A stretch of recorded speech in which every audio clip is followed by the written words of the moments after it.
Cylinder. And I'm his daughter, Chelsea Cylinder. We're Cylinder. And today we're here to talk about the sequel to the highest grossing R-rated comedy of all time. That was called Ted, and this is called Ted 2. What a title. Very inventive. It's directed again by Seth MacFarlane, who is turning into a really good comedy director. With each movie, he seems to really be improving himself cinematically. I was a real big fan of A Million Ways to Die in the West, probably the only person around. Well, Chelsea liked it too.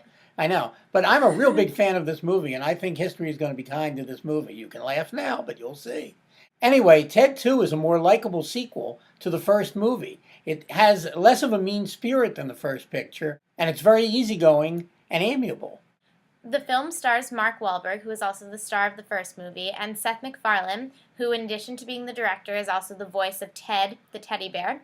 And this movie also co-stars Amanda Seyfried. I really liked this movie. I thought not only was it really entertaining, but very funny, and I liked it more than the first one. So I would definitely recommend it. I thought it was actually kind of hit and miss, but when the jokes land, they land well. I personally think that the first Ted was a better movie, but I think that the second one is a more pleasant one. Fair. The second one has a problem in that it's loaded with pop culture references. That's kind of what the movie's about. But if you'll watch this movie in 50 years, people will be going, huh? And I like movies that have more of a timeless quality about them. That's fair. I mean, we'll be able to enjoy them because we're living in the time of the pop culture references, so that's good.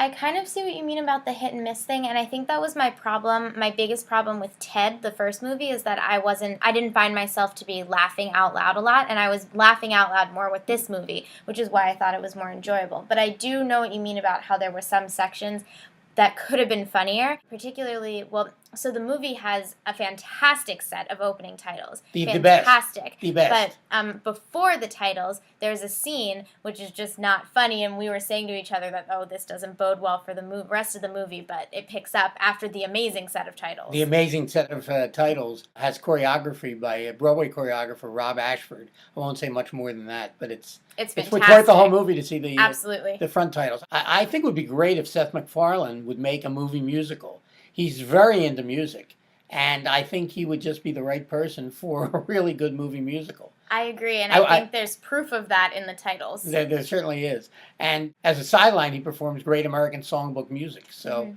obviously he's into music, and I think he'd be a terrific director of movie musicals, especially now that he's becoming a better movie director. Definitely. I also have to say that I really liked Amanda Seyfried in this movie. She's continually likable in most movies. Yeah, I thought everybody was actually pretty good in this movie. Mark Wahlberg, who is billed as the star of this movie, actually starts off having a pretty subordinate role, but then it grows as one would expect it to. But I thought he was good. I always enjoyed watching Mark Wahlberg, so. Jessica Barth is very funny also, as Ted's sometimes soulmate. She's really, really funny in the movie and quite good. Yeah. And there's also a tremendous cameo in the movie. I don't want to give away who it is, but it's one of the high points. It's one of the high points of the movie. Also, it's very funny. It's so funny. Anyway, I would give Ted 2 3 cylinders.